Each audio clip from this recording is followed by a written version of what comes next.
that.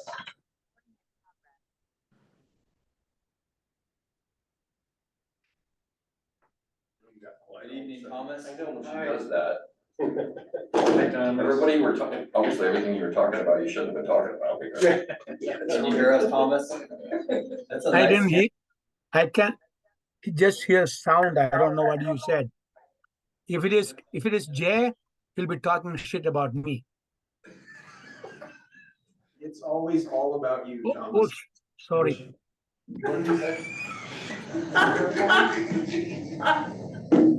Can you, Shelby? Can you delete the previous comments? I will try, Thomas. It sounds like she might copy for herself. something for Saturday Night Live, maybe. You're gonna be at the little kids table next meeting.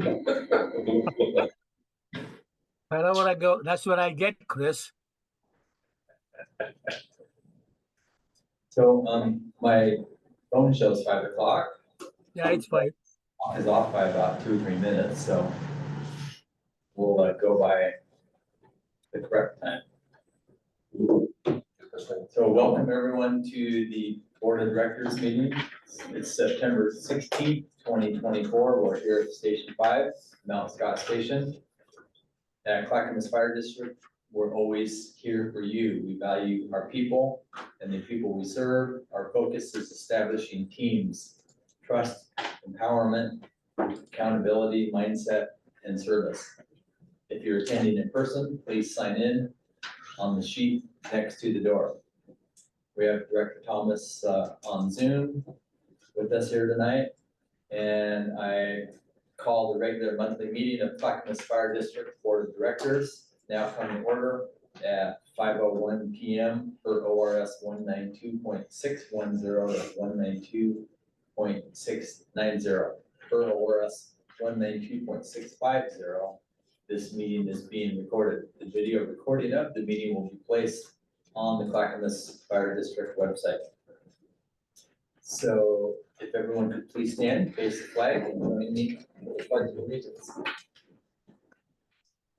Pledge allegiance to the flag of the United States of America and to the republic for which it stands, one nation, under God, indivisible, with liberty and justice for all.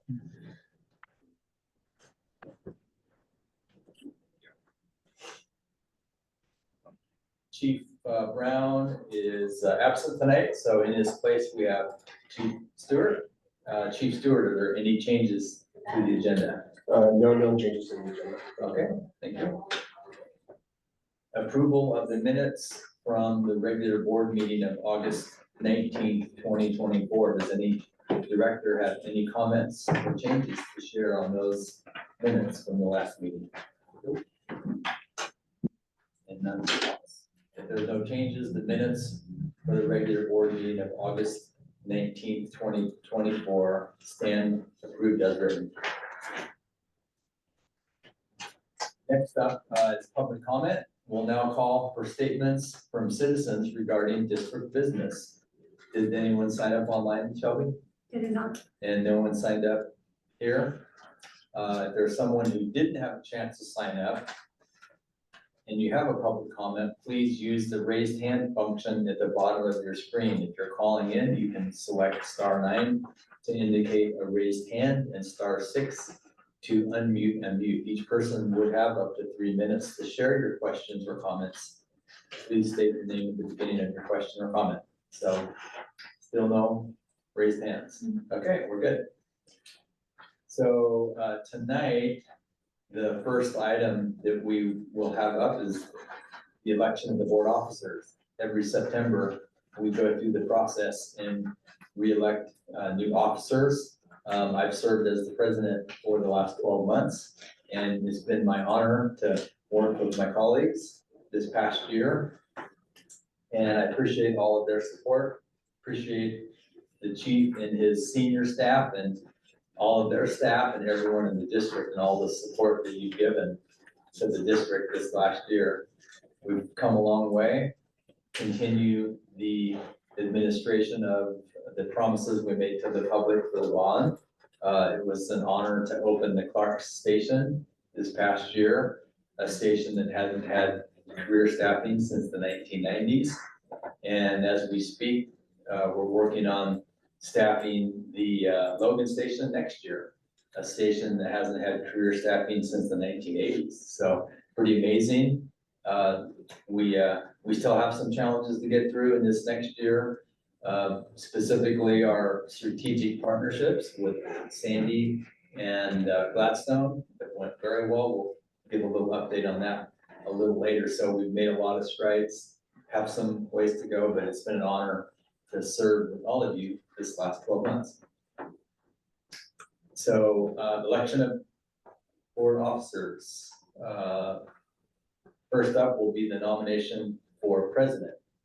Nominations are now open for the office of president.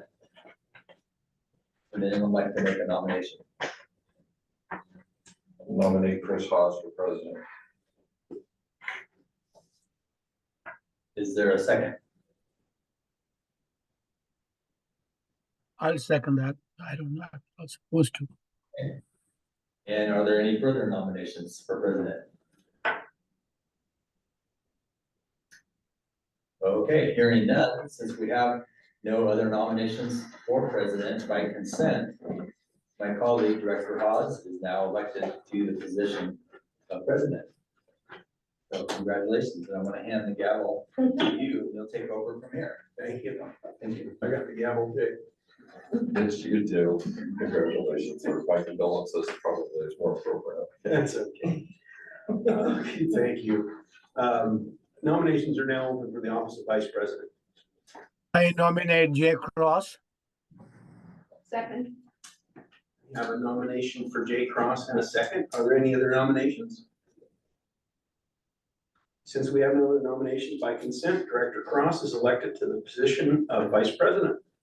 Congratulations, Jay. Next up, secretary treasurer. Nominations are now open for the office of secretary treasurer. Do I have a nomination? I nominate Director Thomas Joseph. And I'll second it. I have a nomination and a second for Director Thomas Joseph to be our next secretary treasurer. Do we have any other nominations?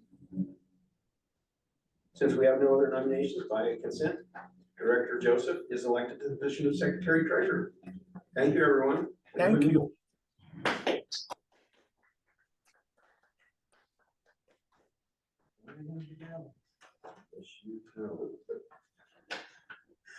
Okay, we don't have any business that action required, so other business is OB1. Assistant Chief Stewart, will review the changes and updates to policy, board policy manual. Yes, thank you, Mr. President. Congratulations. Thank you. So this evening, I wanted to bring to you the first of two readings of the policy manual. Traditionally, we've done this in September for the initial and then October for the second reading where the board has normally sought to adopt the board policy changes. This year, most of the changes are relatively minor in nature. One substantive piece that we'll talk about in Article 7.7 that we addressed last year, both during policy change time and then in November, that has to do with the budget officer. But on page 9 of your policy manual, I'll just walk through each of these changes. On page 9 of the policy, or excuse me, the board packet, the Article 12, 13, and 14, and these carry over into each of the articles within the document. We simply struck a few references to fire district. They were in those articles and not the others. So for consistency, we removed fire district from Article 12, which used to read fire district legal counsel. Article 13 used to read fire district policy on tax increment financing. And on Article 14, it used to read district policy on enterprise zones. So you have district policies across all the articles, so we simply struck those for consistency.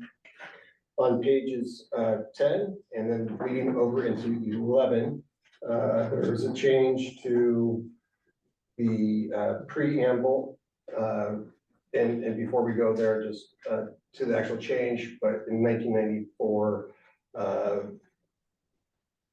in 2003, we annexed the Parks Rural Fire Protection District. So just highlighting that was accurate last time, and we were making an effort to make sure that is updated in all of our documents, because we had an error in the previous version of items this year.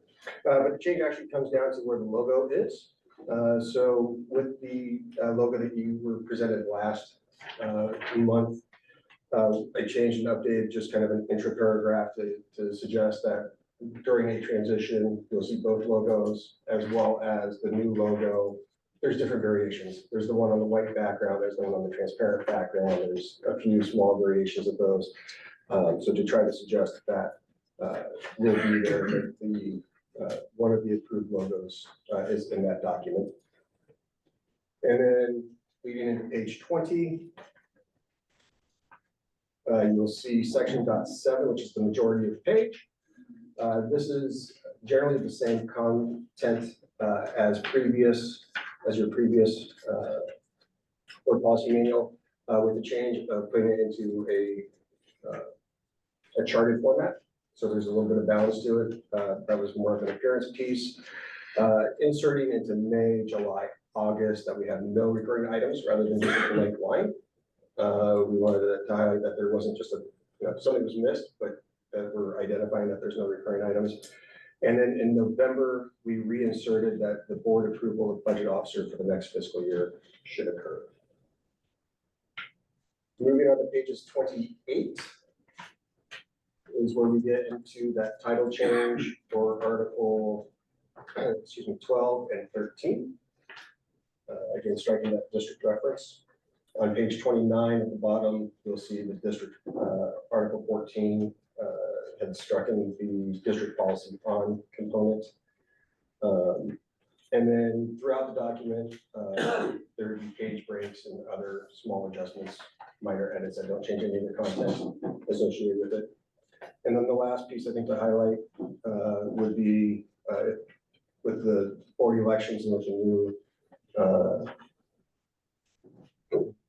new elections, there may be changes to the board committees and liaisons with the new president and structure. So you would see in potentially in October's meeting or revision, you may see the final changes to that. And certainly we would move the 23-24 to call and make vacancies for however we deem to assign committee assignments.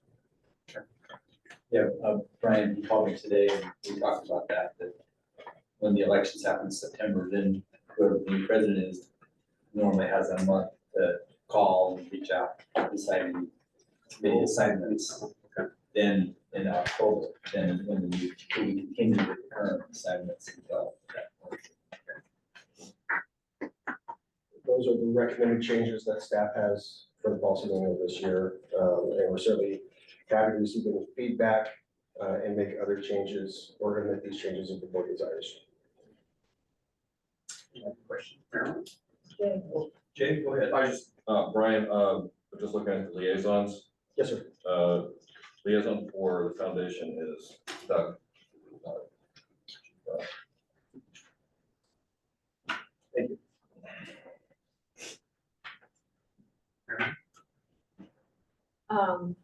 Yeah, Chief Stewart, I just have a couple things that are just scholars and things. It would really be helpful to me if with, no matter how small the changes are marked. I mean, I appreciate that you set them out, but it's not the same for me, for my purposes. And so, then you say there were other minor changes, because I'm sure they were minor, but I'd like to see the marked document. So if that's possible, fine, if it's not. And that was an error as this was being processed on my end, not making sure that was inserted. So. And then just as a note for whoever finalizes this on what says packet page 29, Article 13 is English ad, if you will. It's an orphan heading, at least to the next page. At least. Oh, yes. Thank you. And yeah, Brian, I'd like to see the change document too. Absolutely. As well. I just, we're not wanting that. Look at that one. Absolutely. And we can,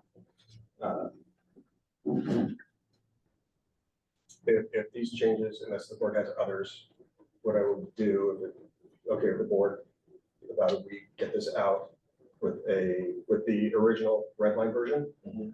and then with the changed version, and send that out to the board, and then we'll include it in the packet next month as well. That would be nice, thank you. Anything else? Thomas, did you have any questions? No, thank you. Okay, we have board committee and liaison reports, or interagency committee with Director Joseph and Director Siri. Either of you have a report for us? We had one meeting for the Gladstone, and so unfortunately, I was not able to attend. Jim? Yeah, that meeting was on August 29th. Yeah. Yeah, we met, the city of Gladstone with their two counselors and the city administrator and Chief Stewart and myself. Went very well, to the point where the counselors and the city administrator announced to us that things are going so well. They're so pleased by our service all around that their intention is to meet with us soon as a group and begin the process of looking at going to an election, possibly even in November of 2025, is the date kind of that was thrown out. But they're very pleased, 100% across the board. I believe there's gonna try to set up a meeting somewhere in Gladstone where our full board meets with their council so that we can all be introduced and have the consultant at least maybe give the details of, if you did this, then here's what the possibilities are, and just kind of, lead us, the same process we went through before, kind of that beginning stage of here's what the possibilities are. Obviously, then they would have to decide at some point formally, and then we would have to then decide at some point formally, so. Going very well. So we haven't met with Sandy, but I believe we're trying to get that meeting set up now, so. And that was it. Any questions? No, good to hear. I see Roberts, actually, we'll see him again this month for the water treatment plant that we operate. Good.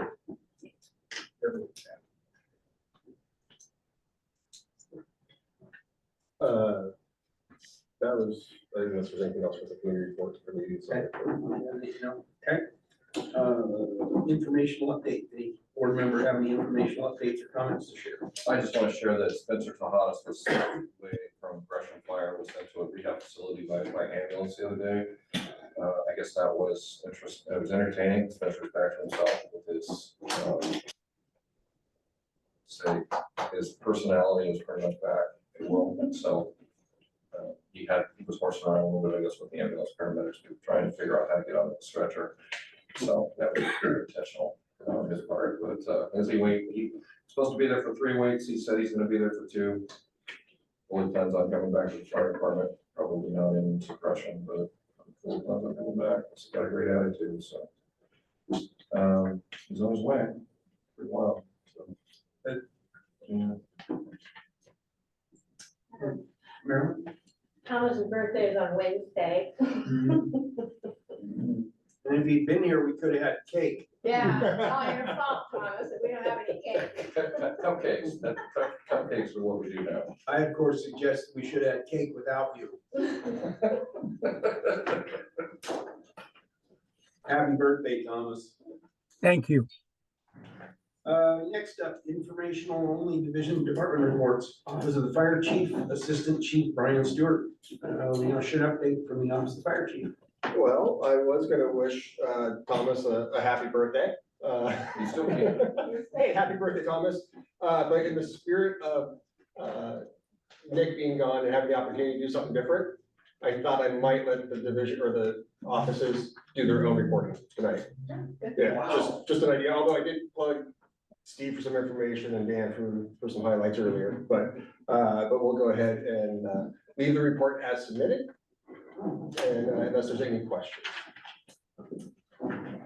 Does anybody have any questions for Brian?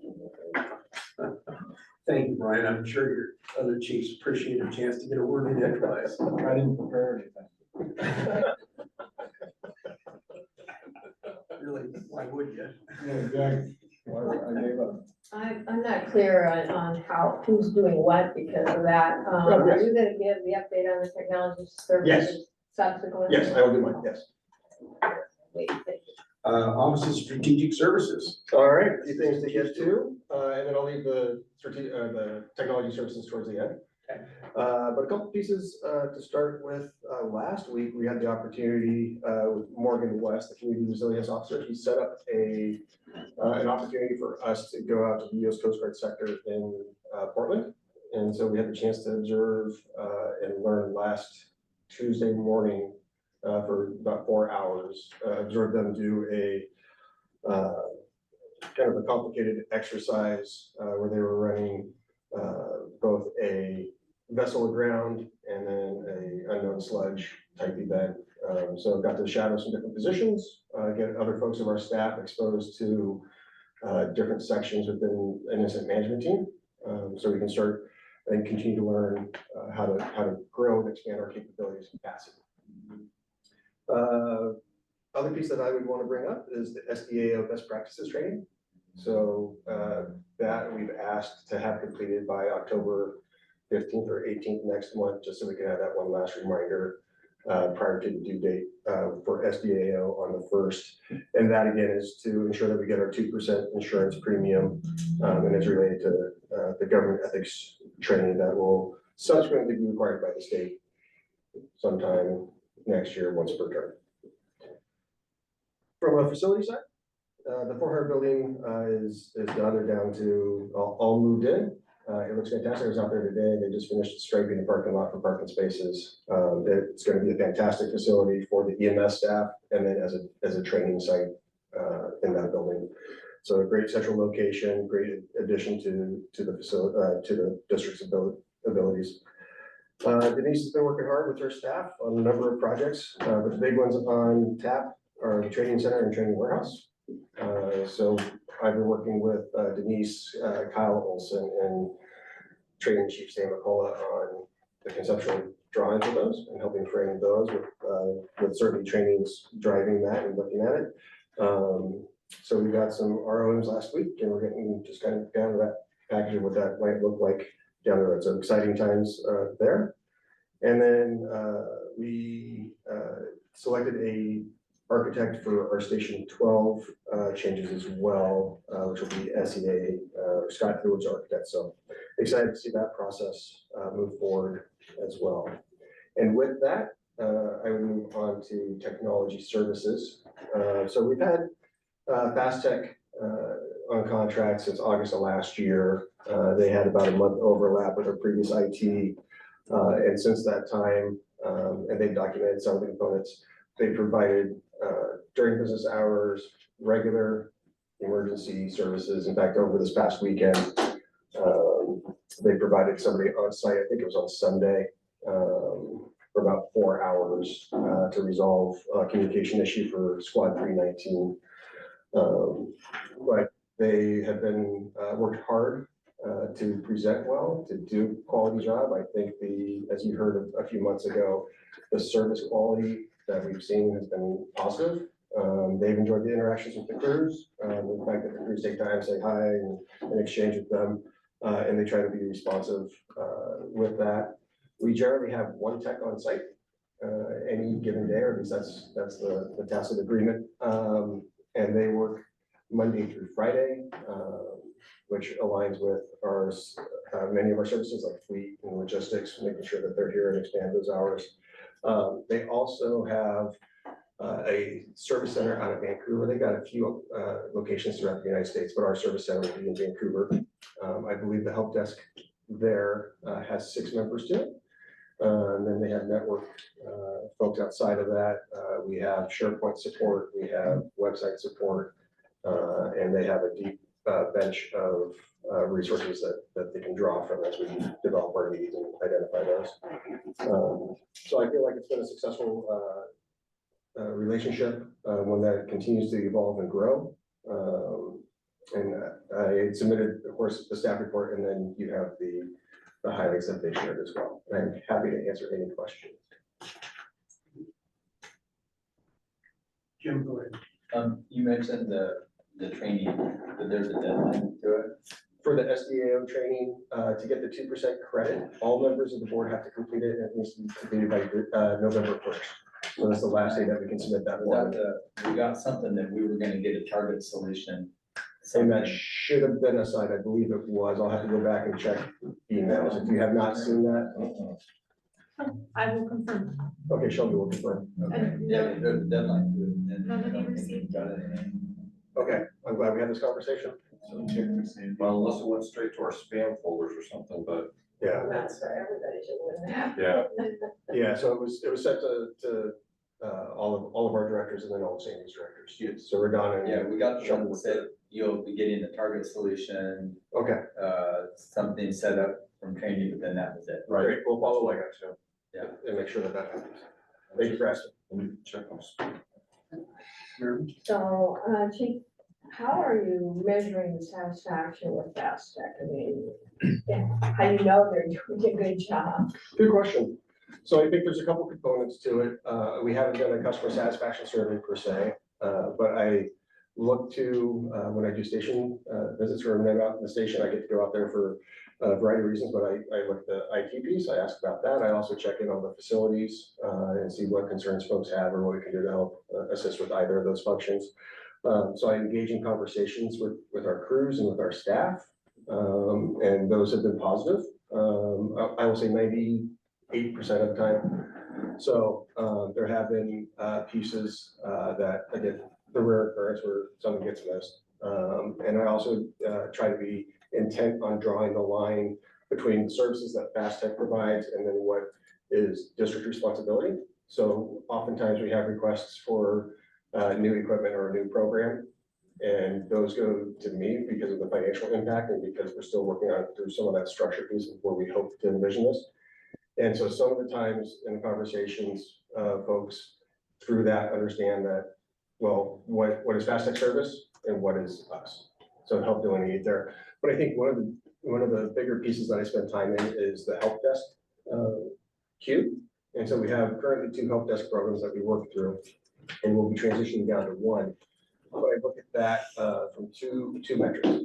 One, I look at the actual days that it takes to complete tickets, outstanding tickets, and what the total ticket count is, excluding some of the project pieces. And then 2, I look at the tone and tenor of the exchanges between the customer and Fast Tech. So I pay attention to those. And overall, I've been very happy with the content. And, when you see please, hey, thanks, appreciate it, those types of things. Those are in contrast to what I remember seeing previously. And so I would take those as signs of positive customer service.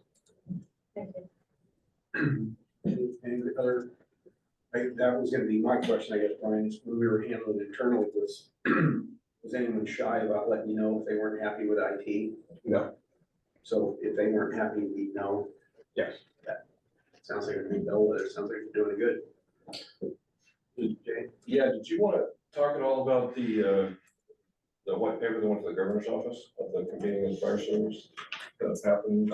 Yeah. a couple of days ago? Yeah, I don't have it pulled up in front of me, but so on the 5th of September, the Governor's Fire Service Policy Council undertook a couple of pieces related to legislation. So one was the House Bill 2522 Task Force. I believe that final report was endorsed by the Governor's Fire Service Policy Council. I haven't seen that, so I can't confirm it, but I believe that was on the agenda, and that was due to the legislature by the end of September. So I would think that would have been endorsed. The second piece that Director Cross is speaking to was a white paper on the fire service, and it was held over 2 days back in June, like the 20th and 21st, 22nd, something along those lines. And it was, it stemmed out of a conversation with about 3 of us at the OFCA conference. And one of the issues that the Oregon Fire Service is facing, and State Fire Marshal Reese Temple took the horns, and she's got the ear of the governor, the Governor's Fire Service Policy Council, and said, well, there's a lot of good things that we're talking about. How do we talk about them consistently? How do we talk about these issues and how do we make sure that we raise all the issues across the fire service? So she convened the fire service again back in June. Director Cross was there, myself. There was 35-ish individuals in that room from all across the fire service, from representing the volunteers, representing the State Council of Firefighters. A couple of union leaders were there from Portland, and I believe another location. SDAO was in attendance. Tribal Fire was represented. I believe League of Cities was involved. So it was a fair representation from across the state. And it was facilitated by OSF and staff of where are we going to go and where are we going to see, and what do we want to put out to our communities and to the legislature about our priorities. And I don't have the list in front of me. There's about 5 key things. There was a recruitment and retention piece, and that is whether it's volunteer or career, there's challenges across. And we looked at that and it said, not only is it numbers, it's health, it's how we're treating employees, how we're caring for those employees or volunteers. Once they're on board, what are their training requirements, what are the hurdles? We talked about EMS, and those the issues related largely the conversation related to the houseless population, fentanyls, overdoses, as well as ground transport and challenges with ground transport being underfunded. That was a big piece of it, but lots of ideas. And part of the underfunding was, especially for many fire departments, is their call volume increase, especially under the EMS world. It makes them less available to respond to other core functions that their fire districts have, which is directly related to recruitment and funding. I.e., if you're on a 3-hour medical call, there's nobody to respond to a fire. And to Director Cross's point there, I believe it's mid-Columbia back about a month and a half ago, and then Lebanon more recently, both said that they're going to get out of doing the transport piece or the interfacility transport piece. Mid-Columbia, look at it, they've got 2 ambulances out of district most of the time with their firefighters that are funded to do firefighting and first aid response. So it's definitely an issue for again, the recruitment, retention, just serviceability and reliability of organizations. We also spoke to regulations, both from an OSHA perspective and those impacts, and then also looking at other code impacts such as what is now being termed one-way out, which is the single exit stairwell concept. Came through, I believe it was House Bill 4133, don't quote me on that, something like that, back in 2023. There wasn't interest in the code development process to adopt allowing a single stairwell to service both ingress and egress in 6-story buildings. So it went to the legislature through special interest group and got approved with the caveat that it would be subject to local jurisdiction determination. So in this idea of can you decrease the cost for housing by using smaller lots, building tighter. And I think the stairwell, 417 square feet per stairwell is what's estimated per floor. So like how can you convert that? The idea was, hey, local jurisdictions would have the opportunity to assess a development proposal. So Clackamas Fire could sit there and say, okay, what are our response times? What are this? What are that? Who do we have? We have a ladder, which is a very different perspective than say maybe Albany, right? We just have different resources more locally. I'm not suggesting that we would improve those either. We haven't had any proposal in front of us. But so regulations like that and how they impact us, how do we have to react? By the way, that conversation's back in the legislature again. They went to the special interest went to the building code division with a request that they amend it to remove the local jurisdiction requirement, and that was unanimously turned down.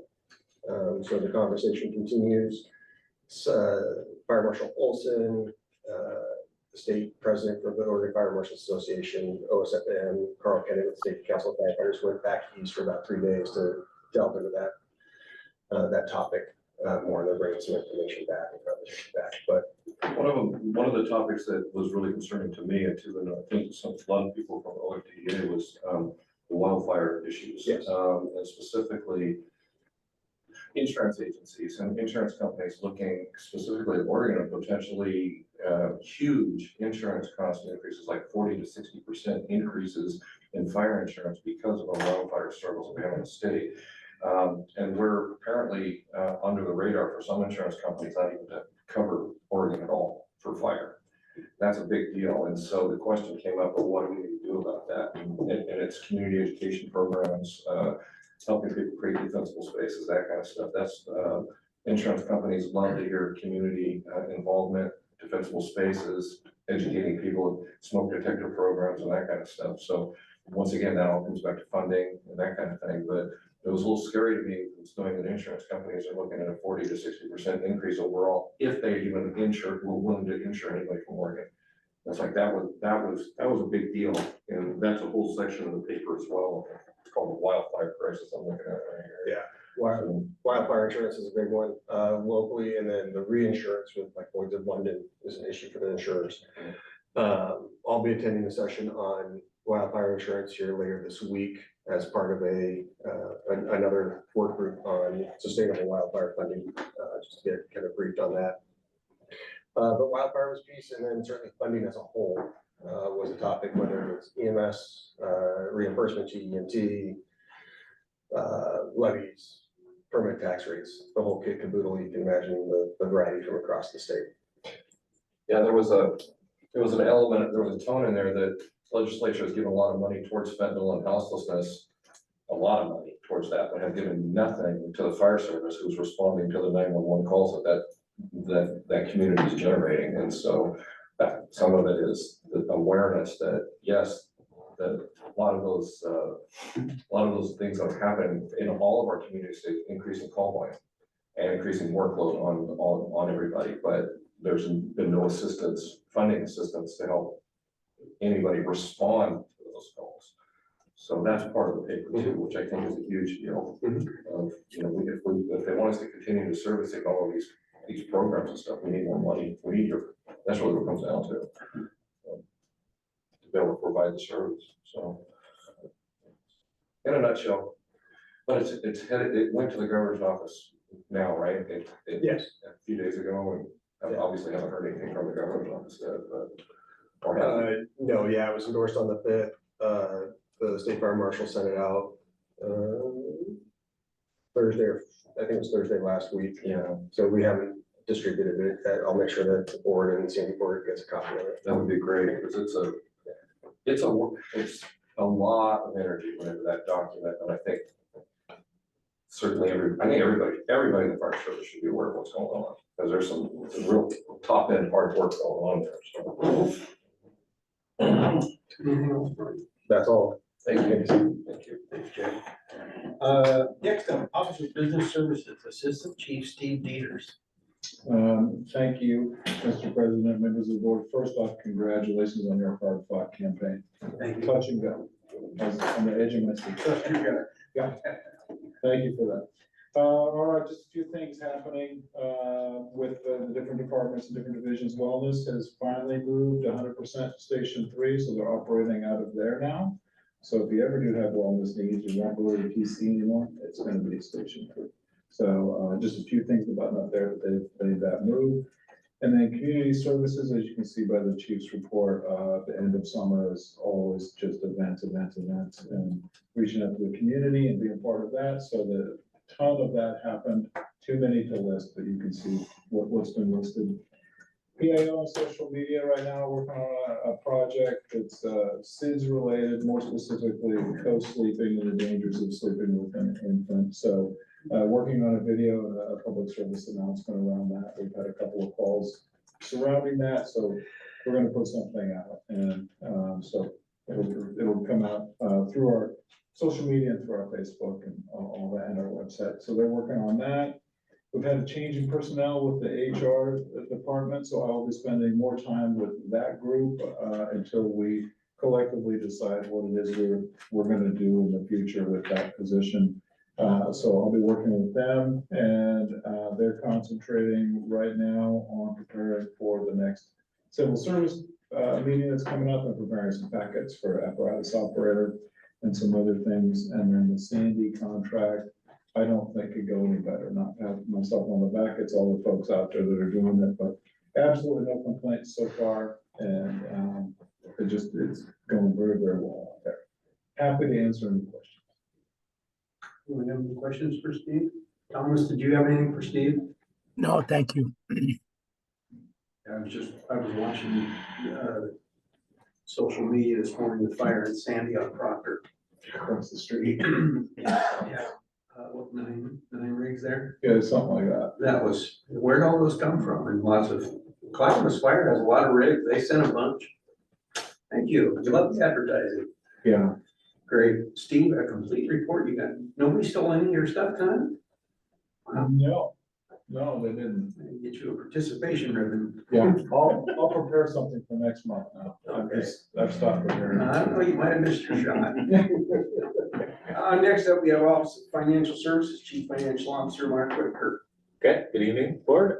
So per usual, there was a finance report in your packet starting on page 46. Just to address a few things. Typically, we're only through a few months of the year, so nothing, no major trends or alarming things necessarily, but there were a few questions that came up, so I'll address them. First, if you look at the graph on the first page related to general fund salary and benefits, you'll see that we have spent roughly 18.5% of our budget so far through the end of August, even though we're only through about 16.6% of the year. That's not too concerning. Part of that is because we have to pay our workers' comp premium all up front. So that's a $1.5 million cost that hits right on July 1st rather than being spread out over the full 12 months. The other big piece of that is all the wildfire deployments over the summer. So we already have over $1 million in personnel costs related to those deployments. So if you strip those out, we've actually spent only about 15% of our personnel budget. So we're trending below where you'd expect us to be, which is good because that's where we should be right now, given that we still have some vacancies that we need to fill, and also our largest work group we're still in negotiations with, so they haven't received their COLA yet. So we are trending okay there once you account for the conflicts and the workers' comp premium. You'll also see that we're trending slightly above on overtime. Part of that is just seasonality, right? Our largest overtime and operational replacement occurs during the summer months when there's a lot of vacation. And part of that is just due to our staffing under the levy. And so that's one of the reasons we just brought on a 17-person academy this month, was to start building our staff back up. And so when those academy folks graduate, we'll see some of those vacancies on the line get filled, and that should reduce overtime costs a little bit in the second half of the year. And then the last piece was this question about how we could possibly have $2.5 million in revenue so early in the year when we haven't received any property taxes. And the bulk of that comes from our contracts for service, right? So Sandy and Gladstone, they both make their first quarterly payments at the beginning of the fiscal year. So that's roughly $1.8 million in revenue from the two of them combined. And then we have some ambulance billing revenue, some revenue from our retirees paying for their health care. And then we have a fair share of investment interest for this early in the year because we had some bonds mature in July and August and received the interest from those. So we're trending well on revenue so far, but obviously the bulk of that's going to depend on our assessed value and what comes from property tax. I think those are all my budget updates. My final update is just a bargaining update. So the union and the district had our 12th bargaining session on September 5th. And at that meeting, we decided it was time to bring in a third party to help us out. So we agreed jointly to go to the Employee Relations Board and ask for state mediation. So we submitted that application. A mediator has been assigned, and our first mediation session is now scheduled for November 6th. So we will be looking forward to that meeting.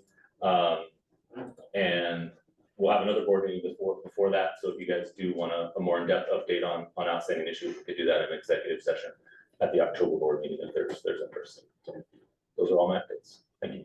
And we have Any questions for Mark?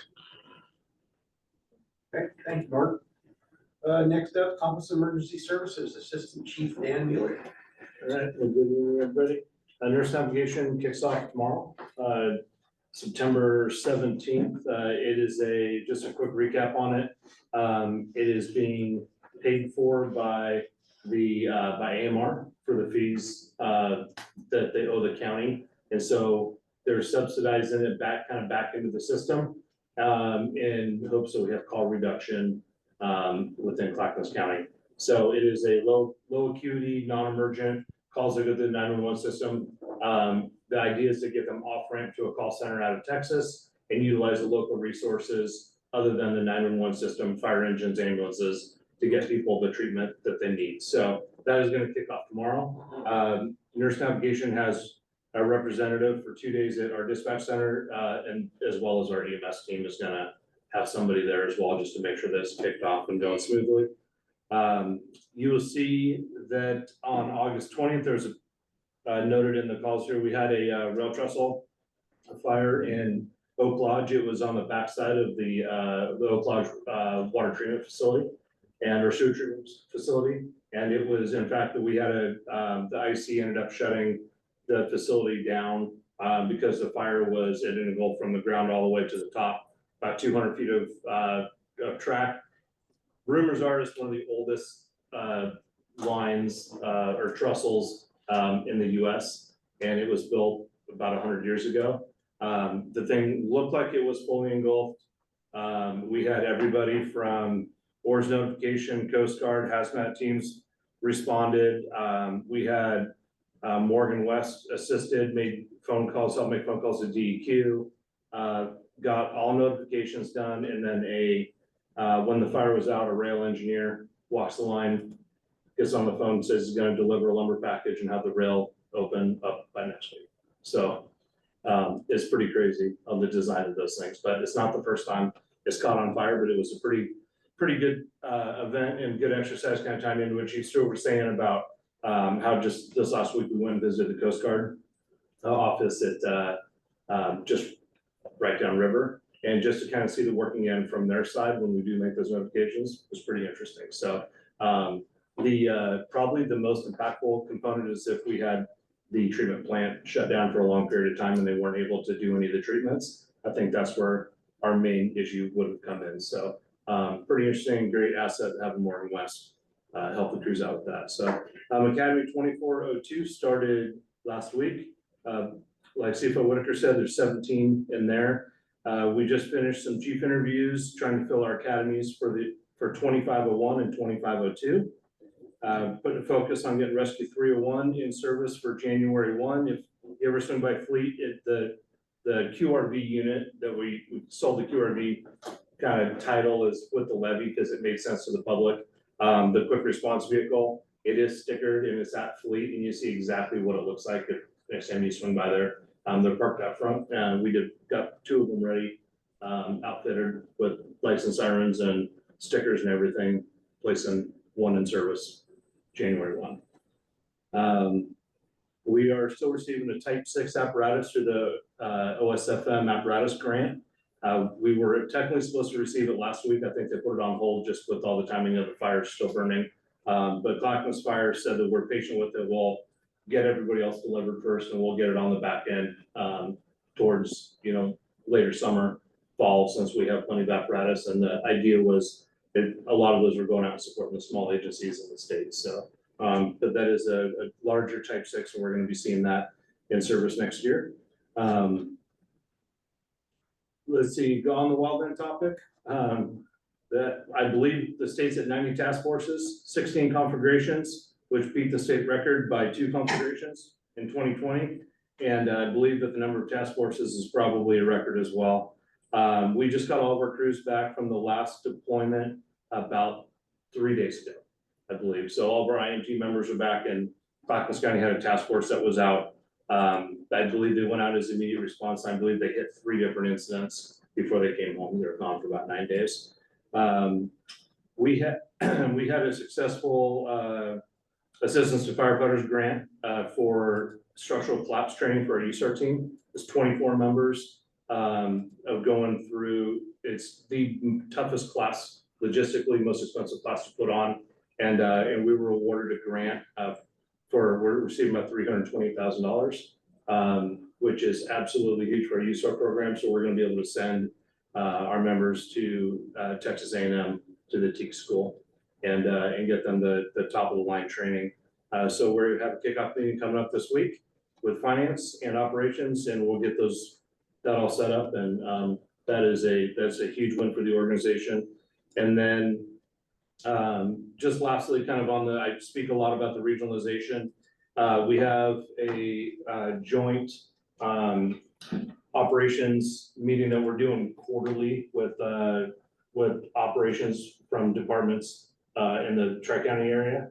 And so one of the first things that we're doing to kind of integrate it to our battalion chief levels, we're gonna get all the BCs together next month from Portland, Tualatin, Clackamas, and Lake Oswego, and start the integration of the BC relationships and kind of just start bridging these little gaps that we have in the region. So pretty excited about that. And then on the EMS level, EMS has been doing the same thing for a while with the regional partners, and they're hitting the active violent events, the MCIs and multiple patient scenes. And so they're kind of working together on regional protocol and ideas on how we can be very consistent when we have those major events come up. And like, school just started last week, and we've had a couple of them already around the country. So I think we need to be better prepared in our region. And Morgan is another great asset. That's kind of his specialty on the systems that work and the systems that don't work. And so we're gonna really put some effort into kind of recrafting that. So end of report from operations. If you have any questions. Yeah, of course. So back in 2020, we were handed a very long list of things that we could improve on. Yeah. Our wildfire activities. Well, now that 2024 is winding down a little bit, how did we do? I can go on for a while on this one, Jay. If you look back at the AR, I believe there are 54 items somewhere in there that came up with. You look where we're at right now, and I messaged out in my org briefing this last week, but That's what I wrote down. I watched that Teams thing. Yeah. That brought it to mind. well, yeah, so if you look at it where we were and where we are now, we have increased number of firefighters. And to the extent with, with the levy, it's pretty substantial. Increased number of apparatus. We have more response ready apparatus. We've reinvested more money into the wildland program. We have a wildland division chief. We have a hand crew. We've improved our relationships with ODF, Forest Service, BLM. We've improved our comfortability with aviation. Our relationships have brought that aviation into our county. We have implemented a professional development program that we're probably going to take about 3 or 4 years to get fully implemented, but that brings more wildland training to all of our company officers and to instill more foundational that we are a wildland department. Like this, we do that as well as structural firefighting. So just to kind of better prepare our guys, kind of bridge that cultural gap of what the new norm is really going to be. We have, the list goes on. We have partners all over the place. Our hand crew's been. There was some stuff in there about overhead too, and command and control kind of stuff too, so. Yeah, so, that's a big part of it. So with our agreement with ODF, Oregon Department of Forestry, that is our avenue to getting Crew 30 out on assignments and actually on rosters on fires. And with that, we have the ability for 5 management positions to go out as well. And so we've actually had offers that, in fact, with some of them we've accepted, some of them we turned down, but we've had offers for people to go out as PIOs, logistics section chief trainees, travel to Alaska, travel, the one that's going on right now, the 2 fires that are burning, one just right on I-84 in the gorge, and the other one is burning in the Mount Hood. They have an incident management team managing both of them. We've had the opportunity to have crews go out there, people go out there and help manage some of those opportunities that we've never had before.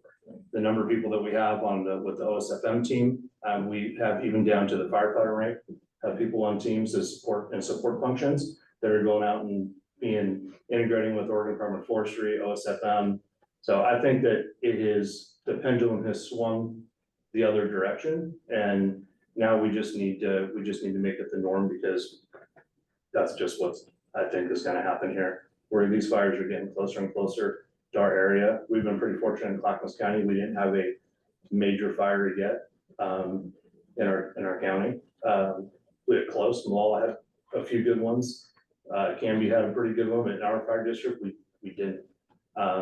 But we have people out supporting those that did, and that's a big part of what we do. Chief Brown and I had a conversation before he had surgery about how you and the team, you guys chose to invest in wildland training and apparatus and all of that. And from the outside looking in, it looks like the stuff that you guys have done has worked, and it works well. That's from the outside looking in, but from the inside looking out, I don't know, that's kind of what my question was too. Yeah. Is it working as well as it appears to be working? Yeah, I think from the inside looking out, I think we need to get the big thing is we need to get our people experience. And so when it happens here, we're ready for it. Yeah. So for our management to be able to get on, some management teams, to be able to put together IMTs to do what we did last year with the Camp Creek incident, to integrate with the communities and our strategic partners, that is a big part of it.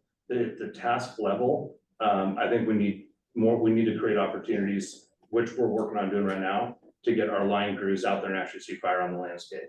And that's the challenge. But through our relationships with Department of Forestry, the Forest Service, the Deschutes, the Mount Hood, we have those opportunities that we're working to build and get people out there and actually see it. Because honestly, in 2020 was the first time most of us had ever thought anything outside of median fire and some bark dust fires, maybe a tree fire on the 4th of July. So, yeah, I think we're well on our way though. Nice. Any other questions for Dan? Thomas, did you have any questions for Dan? No, thank you. Okay.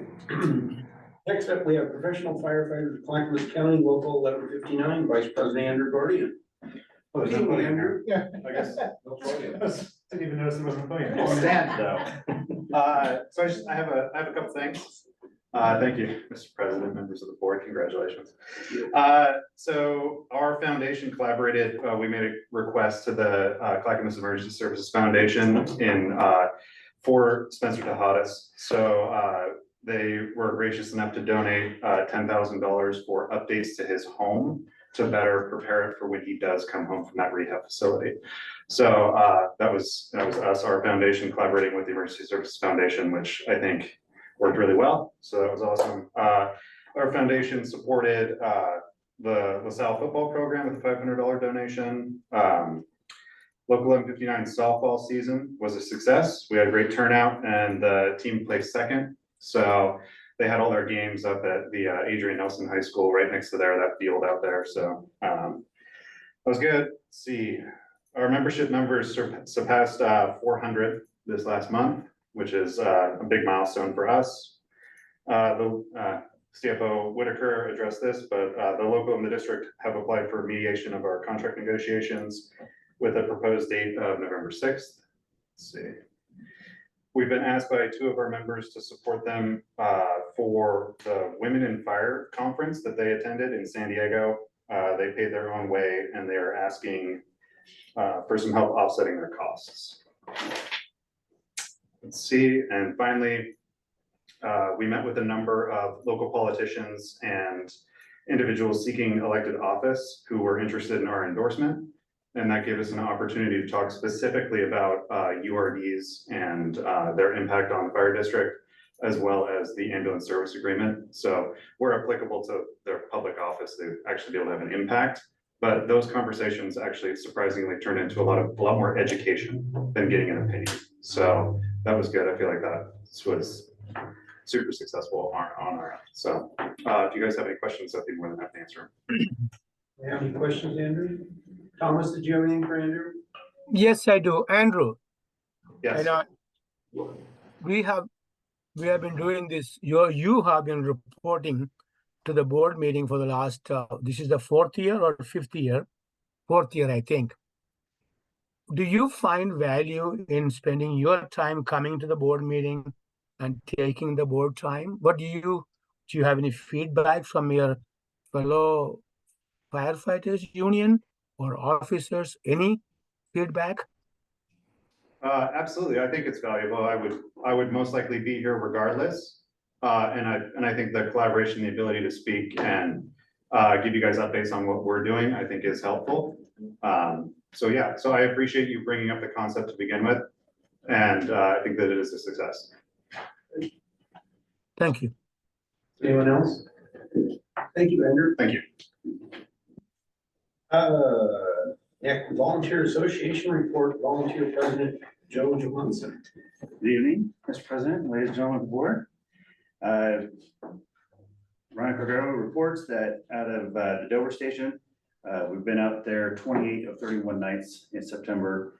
The rehab units have been getting out 6 of the 31 nights for staffing the rigs, and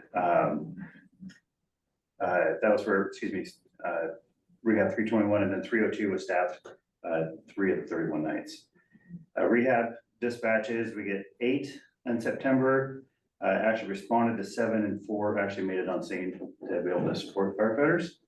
And then the water tender group had 9 dispatches with 7 responses and 4 actual arrivals on scene to support firefighter operations as well. So training, the volunteer organization goes through. We've been working on a lot of initial fire attack and just getting back down to the basics, but how we could support if we come up to assist other fire apparatus that are on scene.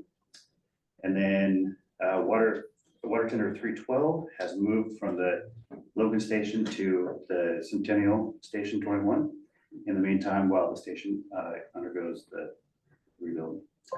The Volunteer Association, we've had John go through working on old engine 314, getting a lot of little repair items worked on, and then also Old Red, creating some temporary benches over the hose beds for seating through the safety fair, and then getting the hose bed wood all prepped and redone for just redoing the wood so it's all touched up and ready to last many more years.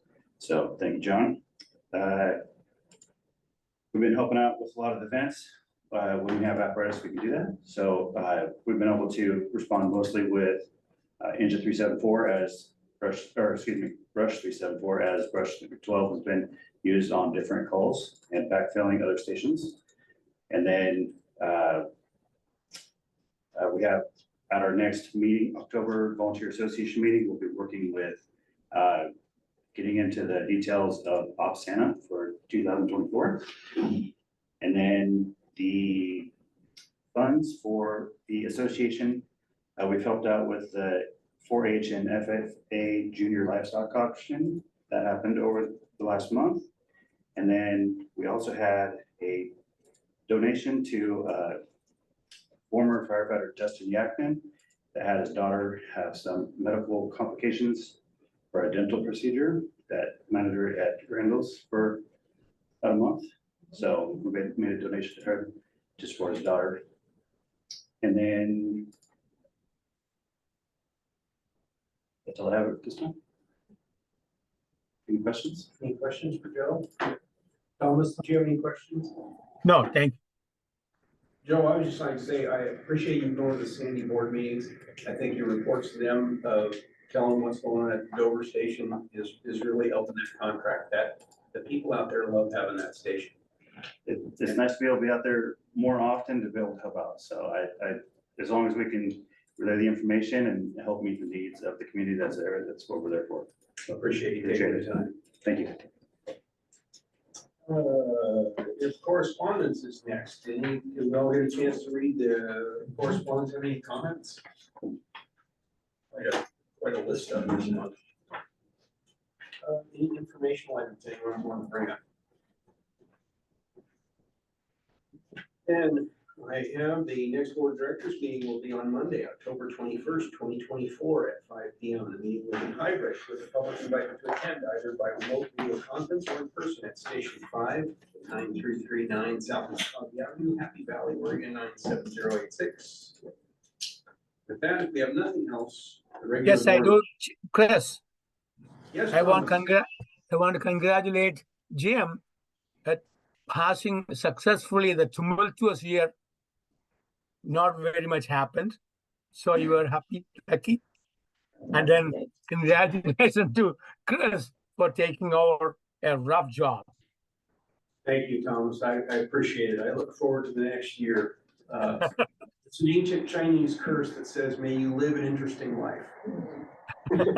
Whatever you said, Thomas, thank you, I appreciate it. With that, we will adjourn the board meeting at 6:03. Happy birthday, Thomas. Happy birthday, Thomas. Bye.